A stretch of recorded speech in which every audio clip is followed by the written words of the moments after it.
सुप्रभात विद्यार्थियों, आज हम नरेंद्र छाबड़ा द्वारा रचित 2 लघु कथाएँ की शुरुआत करेंगे। प्रस्तुत पाठ लघु कथा है। लघु अर्थात छोटी। इस तरह छोटी कथाएँ ही लघु कथाएँ कहलाती हैं। इसमें किसी भी एक घटना की अत्यंत कम शब्दों में प्रस्तुति होती है। इस पाठ में दी गई दोनों लघु कथाएँ अलग अलग 2 घटनाओं व भावों को अभिव्यक्त कर रही है। पहली लघु कथा कंगाल है। भीषण गर्मी पड़ने के कारण लेखक अपने परिवार के साथ पर्वतीय स्थल की यात्रा पर निकल पड़ते हैं। पर्वतीय स्थल पर पहुंचकर वे एक आलीशान होटल में ठहरते हैं। पर्वतीय प्रदेश का प्राकृतिक सौंदर्य एवं वहाँ के हरे भरे पहाड़ लेखक के मन में आनंद की अनुभूति कराते हैं। एक दिन शाम के वक्त झील किनारे टहलते समय एक भुट्टे वाला भुट्टा बेचने के लिए वहाँ पर आ जाता है। लेखक भुट्टे का दाम पूछते हैं तो वह एक भुट्टे का दाम 5 रुपये बताता है। लेखक उसे एक भुट्टा 3 रुपये में देने के लिए कहते हैं, पर वह मना कर देता है। लेखक अपने परिवार के साथ आगे बढ़ जाते हैं। तब लेखक के मन में यह विचार आते हैं कि अमीर लोग पहाड़ों पर घूमने का शौक़ रखते हैं, अच्छे होटलों में लाखों रुपया खर्च करते हैं, पर गरीब भुट्टे वाले को 2 रुपये देने के लिए झिकझिक करते हैं। असली कंगाल तो हम ही हैं। सही उत्तर यह दूसरी लघु कथा है।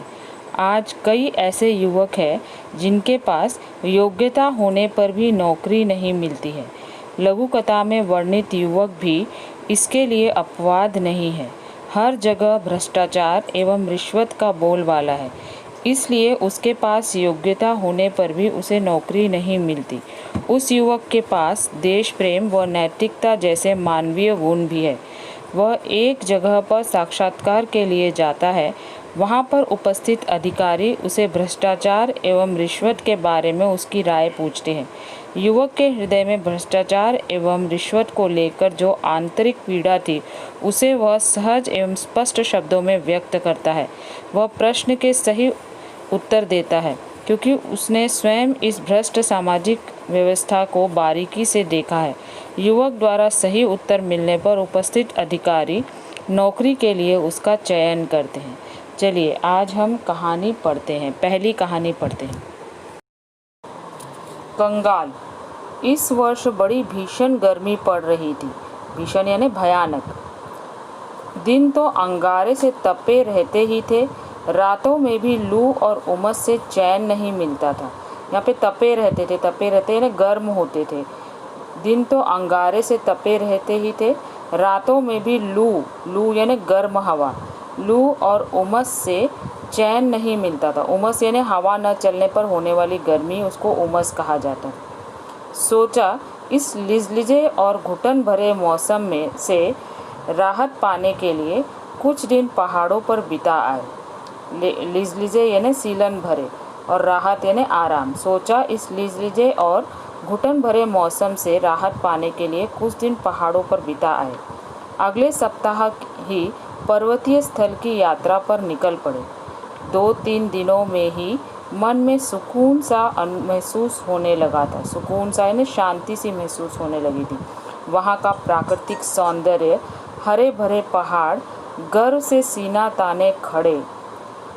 हरे भरे पहाड़ गर्व से सीना ताने खड़े। सीना तान कर खड़े रहना यह मुहावरा है, जिसका अर्थ है निर्भय होकर खड़े रहना। यानी वहाँ के पहाड़ जो है ऐसा लगता था जैसे निर्भयता से खड़े हुए हैं। दीर्घता सिद्ध करते वृक्ष। दीर्घता यानी लंबाई, यानी अपनी लंबाई सिद्ध करते हुए वृक्ष वहाँ दिखाई देते थे। पहाड़ों की नीरवता यानी शांति, शब्द रहित, साइलेंस। पहाड़ों की नीरवता में हल्का सा शोर कर अपना अस्तित्व सिद्ध करते झरने मन बदलाव के लिए पर्याप्त थे।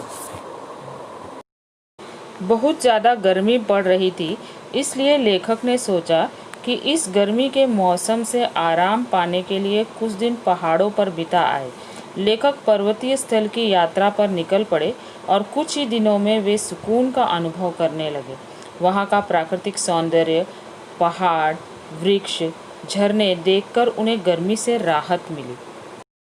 आगे देखिए, उस दिन शाम के वक्त झील किनारे टहल रहे थे।